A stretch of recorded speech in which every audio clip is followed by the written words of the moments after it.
Welcome to Luxury on Air, where we explore the trends, innovations, and personalities defining and redefining the luxury industry.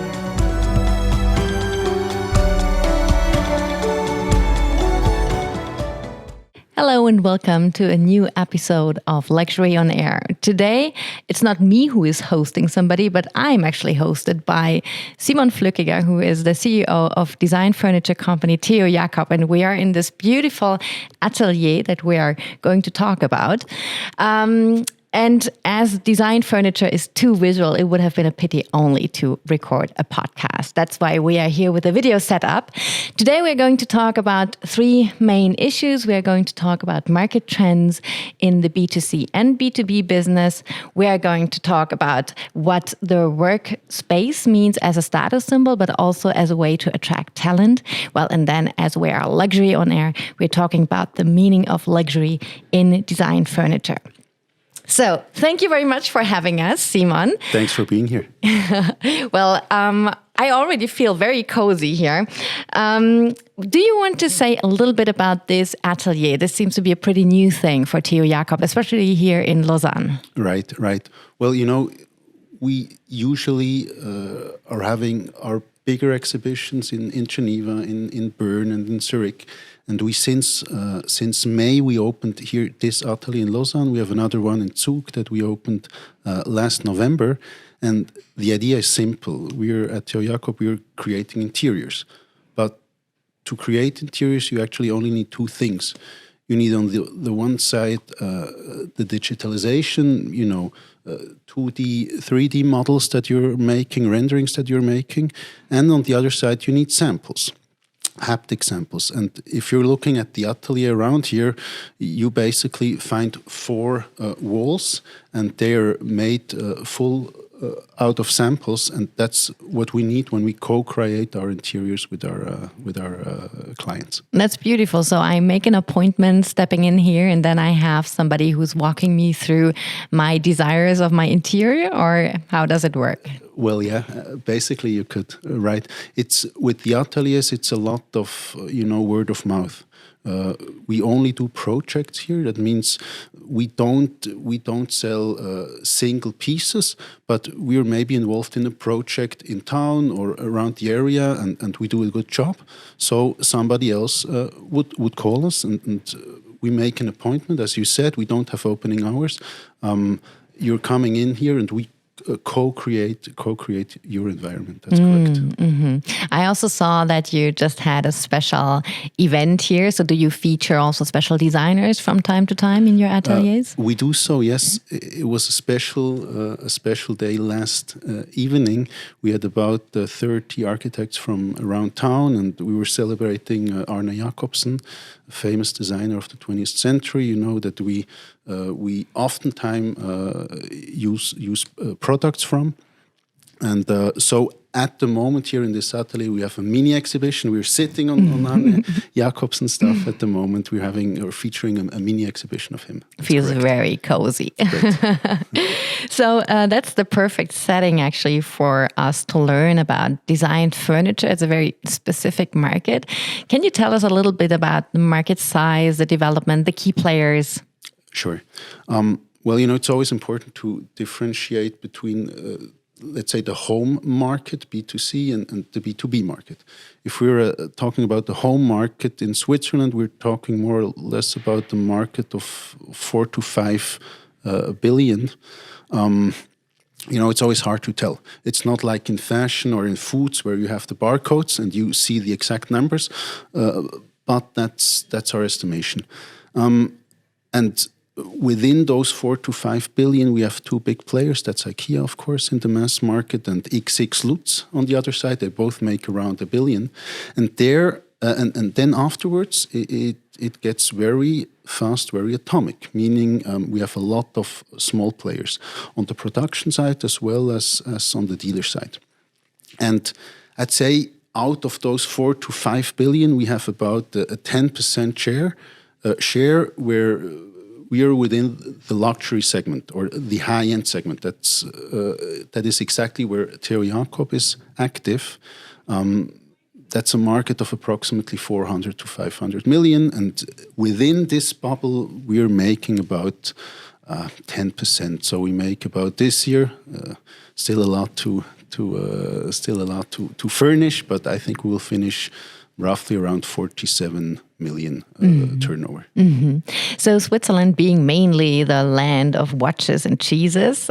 So what is the position of Switzerland in the design furniture compared to other countries? Yeah, right. Well, when I look again at the home segment and at our portfolio, I mean, the big stars are Italy and Scandinavia. Arne Jacobsen we're talking about, typically a Scandinavian designer.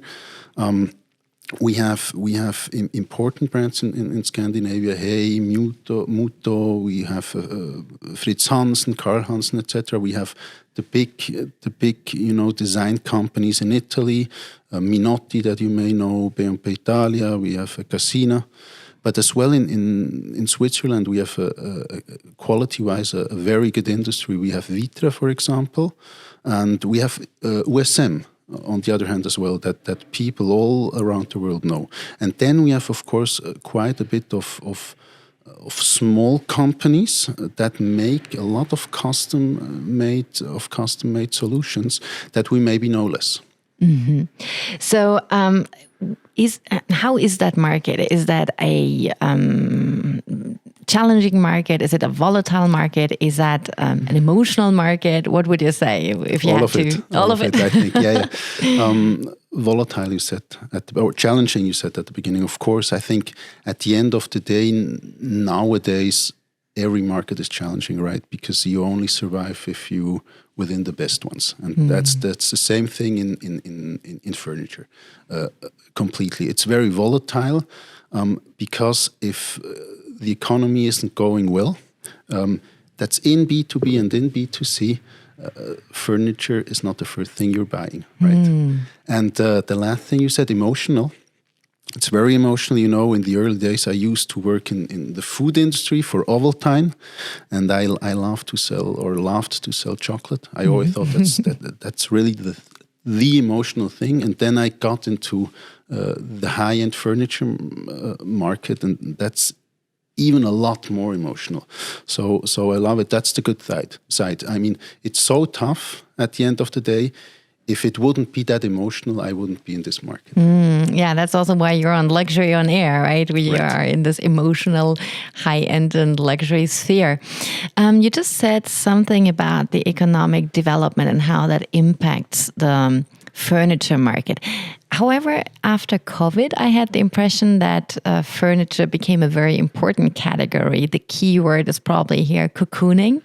So can you say a little bit about how the market, B2C market, has developed in the past 5 years since the outbreak of the pandemic, and then also I don't want to say the ending of the pandemic, but of course the slowdown of the panic. Right. Well, of course, we're big winners of the pandemic. On two sides. On the one hand, obviously, during the pandemic, when you weren't able to travel anymore, people would invest in their homes, and then giving the fact that people got used to work at home, they understood that even after the pandemic, they had to invest in their homes as well to be comfortable to work from home. So, if I look at the numbers. During the pandemic, the numbers were incredibly high, and afterwards they got back a bit. But all in all, we never hit back on the level we had before COVID. So we're winners at the end. So with people loving their home office more and more, do people actually want to go back to their office at the company? Very important question. I think. Dramatic question for me, because if they wouldn't go back in the long run, meaning that offices wouldn't survive, that would be the end of roughly 50% of our activities. I have a clear answer, of course. I believe that the office will survive, basically out of two reasons, and we see that already now that people are going back basically out of two reasons. First of all, we are all social creatures, right? So we need to have contact with other people, and The second reason is the one that we probably all need an anchor. You say an anchor in English, right? What do I mean by that? If I look back at my childhood, my anchor was always my aunt's farm. I used to spend my summers there, and I still go back there a lot. If you're looking at the English soccer team, for example, what's their physical anchor? It's the Wembley Stadium, right? If I look at my university, your employer, right? The Université de Lausanne, where I studied, that was always the La Banane. The famous banana. Yeah, we were always eating there. We were meeting each other there. And at the end of the day, for an organization or for the people working at an organization, their anchor is the office. So, yes, people will go back to the office. They are continuing to go to the office. But the important thing is that they go there for another reason. They go there to communicate, to chat. And having said so, an office needs other key spots, other points. They need to be refurnished. And that's actually a big chance for us. So nowadays, for example, a kitchen in an office is a very, very important area. And that's where we profit. That's where we come in to refurnish, to redesign offices. Do you have specific industries where you are most active? Yes, well, typically, the industries that have most direct consumer contacts, that's the finance industry. Of course, we have many banks, we have insurances. Then the watch industry, which is important. We have traditionally a lot of law firms. We have marketing agencies. Everywhere where, haptics and design and branding is very central. I think that already enters a lot into the luxury category because your clients are a lot high-end or luxury clients that need to create also an atmosphere or a visual representation for their customers and for their employees. So can you say something about the requirements? So what do these customers normally ask you? Maybe also between the lines. Is that furniture for signaling status, or is it for making your clients feel comfortable? Or can you talk a little bit about that? Yeah, sure. So at the end of the day, I think it's less about representation, luxury. Of course, that's one piece, but it's more about identity, about brand identity. If we're doing a good job. We can read them and see what their identity is and bring that down to their interiors. Okay, so that means there is no way a cookie cutter solution. There is a bespoke solution for every brand, actually. Well, that's our reason being. If at the end of the day, if there would be a single solution for everybody, we'd be at IKEA or at XX Lutz. But Teo Jakob is really there, to co-find together with the clients the best solution, the individual solution. We're all about customizing interiors. So those companies, they strategically work with you to communicate something to their clients. Do they also use it as a strategic tool to attract and keep their employees? Because we just talked about that for employees, actually the environment is also very much identity building. I mean, absolutely. If you look at, famous companies and famous examples, Google is very famous for that, right? Don't have to explain that. If you're looking at Roche or at the Novartis campus, this really is a tool, but it's important to know that at the end of the day, that doesn't replace a good enterprise culture. You need to have the positive culture at the bottom, and then with the good physical interior, you maybe can enhance that. But it can make the difference if, for example, a talent has to decide between two cool companies that they will go to the one with the more fancy working environment. Course. At least that's what I tell my clients, right? Yeah, but I know the feeling. I also had interviews where I actually stepped out and I said, it would be a cool place, but I could not work in these offices, so I can relate to that. No, I mean, typically that's the advantage we're having as Teo Jakob as well. If I ask my people, why do they like to work at Teo Jakob, besides the emotion of the business, and besides the fact that we're always in the centers of the cities, it's just great to work in a nice atmosphere, in a nice environment. That's what we're having in our stores as well as in our offices. You made a lot the comparison with more, let's say, mainstream, middle range furniture companies like XX Lutz or IKEA. Maybe in Switzerland we could even count Pfister to it, because it's also this: you go there and you take your prêt-à-porter, let's say, version of your bedroom home. But how does luxury or the high-end look at Teo Jakob? What is specific for Teo Jakob that maybe those companies don't have? Yeah, maybe there you're going to the angle of luxury, right? The question of whether or not, and I say that because we're in this podcast, of whether or not we're selling luxury is a good one. I once learned that, the definition for a luxury product is the fact that you will not use the luxury product anymore for its initial reason. Let's take a car. It was once built, to get you from A to B. And if you're now, for example, taking the example of Rolls-Royce, it's not their initial function anymore, right? I mean, it's a piece of art at the end of the day.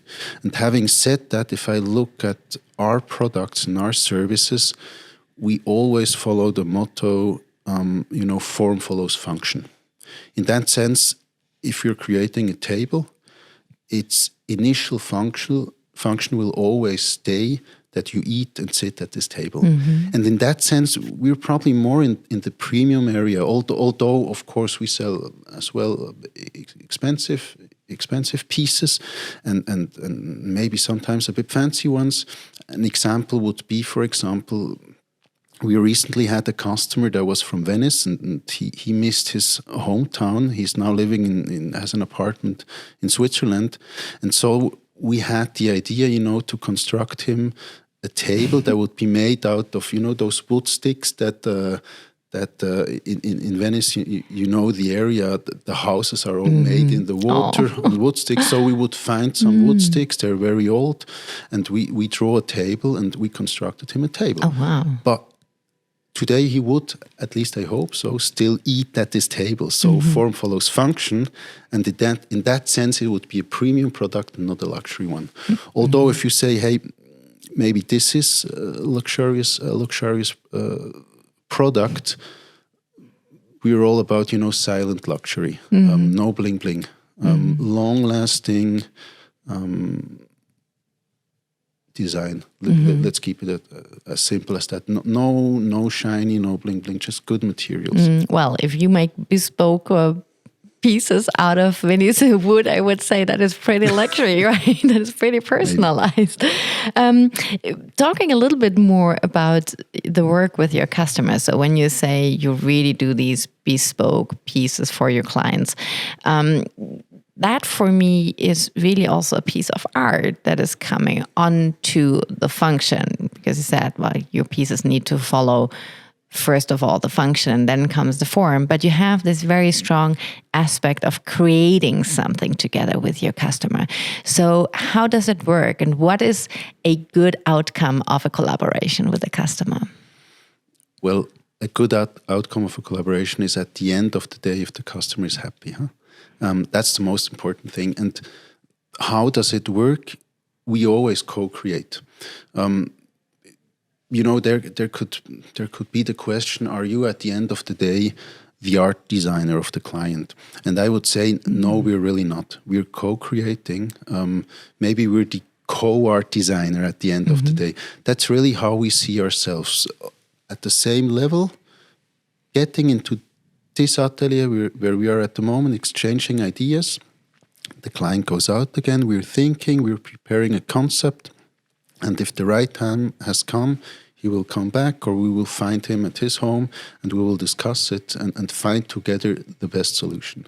So you also go to people's homes. They do not only come to you. Absolutely. We do that most of the time, especially within projects. if a client like the one I mentioned before sticks to the idea or follows our advice to construct such a table, then the table really has to be good. So we will go at his house and we will have a look at how is the floor, or what is the floor made of? How are the walls? What's the lighting situation? Where are the windows? And only if we really have seen that, we know how to plan and draw the table. Plans are not enough. So what kind of profiles work for Teo Jakob? What kind of education do you have to be a good client advisor? Right. Well, I think at Teo Jakob, I'm probably the only one who made a business degree, in the sense that, I can't really sell you and construct you a product. That's okay. We're 115 employees, so one guy can be the stupid one, kind of, right? But the other ones, they're interior architects. We have some architects as well. We have a lot of, in Swiss term, you say Hochbauzeichner. So the famous apprenticeship we're doing in Switzerland, where you're getting in contact with drawing, with at the end of the day, then furniture pieces. So quite specific. And did you ever have to tell a customer that what they have in mind does not work at all, or that it is just really ugly? Maybe we thought it. No, maybe the idea is to bring him then on the right line. Yeah, obviously you maybe have that from time to time, that the customer has maybe something in mind that he thinks would work, but we see that from our perspective, those colors, they don't fit, they don't match. And there are tricks. We show the customer we could make prototypes, and then he will follow us most of the time. What would you say on average? Are your customers knowledgeable people, or are they just rich people? At Teo Jakob, I think there are quite a lot of value-oriented people. Value-oriented people, what do I mean by that? I mean by that people that think a lot about sustainability, people that think a lot about design, people that are maybe wealthy, but they don't show it. That's maybe as well, because we were originally founded in Bern. Bern is typically a city where there are people that have money, but you don't really show the money. It's a bit different to Zurich, for example. In Zurich, the local market is a bit different than in Bern, is as well different than in Geneva. So at the end of the day, that's probably why we have more, value-oriented people than status-oriented people. So that means we're in the truly Swiss understatement brand area. Right. We can go in both directions. We have all tools to do so, but if you ask me, it's more value-oriented. Now talking about how those people create really like art creations together with you at home, that reminds me of a situation when I was a kid. I had a very good friend and her parents were collecting antique furniture. And whenever I came visit her, I didn't feel comfortable sitting down because the mom was always saying, no, you can't sit here and you can't sit here. And although sometimes it was, a wooden pony that was supposed to be a toy, but you couldn't sit there because it was too antique. So long story short, it was a place that was so valuable and so exquisite, but it was not cozy at all because you could not even put your glass on the table because you thought you're breaking something or you're hurting the table. So how do you balance this between like a coziness and at the same time very designy, artful? Well, I think this is, a very important point. There is a risk. I myself, I'm a very pragmatic person. So, I know well if it's too stylish and you can't really live in an environment, at the end of the day, there is no use and no worth to the environment. So you need to keep this balance. As I'm pragmatic and I want my people to be pragmatic, I started to make some meetings at home. For example, the meeting with my art director. I remember when my younger son was 1.5 years old, I asked my art director to come home to my place once a week, and at the beginning, my little one wasn't really able to, to walk around, so everything was good. And then he started to run and to jump, from the sofa to the little glass table, etc., etc. So my art director got a bit more nervous. But at the end of the day, that's what it's all about. So you have the kids' hands on the glass table. I can Right. see Hey, that. that's just life. Yeah. So did you finally move your meetings out of home again? When time passed, yes, and my little one just got, got more and more energy. I just figured it'd be best if we remove the meeting again outside my own walls. Yeah, but I can see that, right? There are these places where you really feel there is too much form, but not a lot of function absolutely. anymore. There is a risk. There is a risk. And we have to break it. So my question back to you is, do you feel comfortable here? Yes, very much so. Good. Yes. Good. And especially because there are also no price tags. So I think that would feel very weird. But when you come here, it's a really cozy environment and you just feel like, getting some inspiration, but it's not intrusive, or you don't feel like you have to make a decision here. You can really just get inspired. Absolutely. This really is, an atelier. We work here. This should be an inspiring atmosphere here, and it's not about buying in the first place. Mm-hmm. Now, you gave us a little glimpse into your own home, so that, of course, is one of my final questions. So how does the home of Teo Jakob, CEO, look like in terms of furniture? Right. Maybe first in terms of where we live. We have the luck to live in the heart of Zurich. At Freie Straße, a very, very nice street with a lot of nice houses, and there is one ugly one, and we live in the ugly one. But that's the challenge. Challenge accepted. From the outside, the architecture isn't the nicest one, but we actually wanted that just to show what we can make out of it. If it's nicely furnished, if the interior is nicely done. And typically my home, or the home of my family, doesn't look like a Teo Jakob shop. Mm-hmm. Of course, there are a lot of Teo Jakob elements in there, but for me, the most important part is that it re-shows, the characteristics of my wife, of Nina, of me, and of us as a family. So typically, you would see a lot of accessoires that come around the world from where we all stayed, maybe some where we stayed together, others from our individual histories. And then our furnishing pieces, of course, as I said, a couple ones from Teo Jakob, new ones. Then we have 1, 2 already used ones that we found somewhere. And I think that's always very important as well, we have a couple pieces that come from our family. For example, in our living room, we have an armchair that comes from Nina's uncle.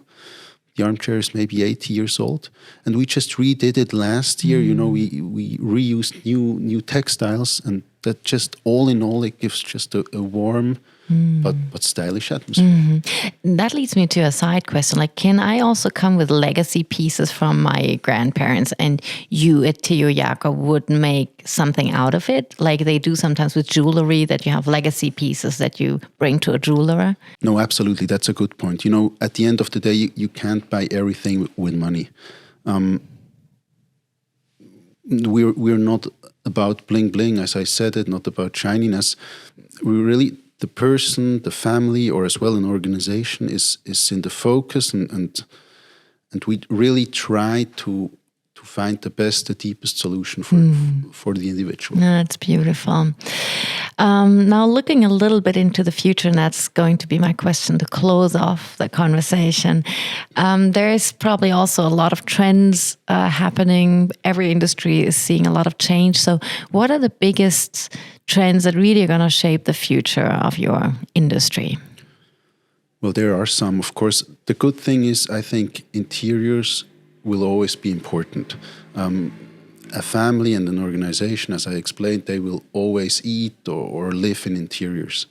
But then we have trends. Sustainability is an important one. There, I think we're very well situated in the sense that, we already sell high-end products that won't be used just for a couple years, but actually will be given to the next generation. So that's a good thing. If we're talking about sustainability, of course, second cycling is an important topic in our industry as well. If you're talking about another trend, we could talk about smart homes.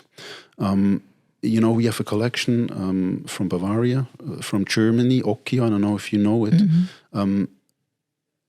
You can plan a whole apartment with Okkio lamps, and you can integrate it in smart home solutions, meaning that if you're coming home and you press the button number 1, you're all set when it comes to light for a date. Button number 2, you're all set for a family dinner. Button number 3, you're all set to work hard. And together with the light comes the textiles, the curtains. So we have with Silentgliss a solution for the textiles that goes within the same system. Then next comes the sound, etc., etc. So that's a big trend that is going on. And you do that through collaborations, obviously. We do that through collaborations. That's correct. And then, of course, AI is a big topic in our industry. We already feel that today. It's already impressive what solutions you can do with AI in our industry. But I mean, at the end of the day, we just need to use it to be even better. So what do you use it for? Nowadays, you can use it just for inspiration, just to get first initial solutions based on which you can then work. But the human factor is irreplaceable.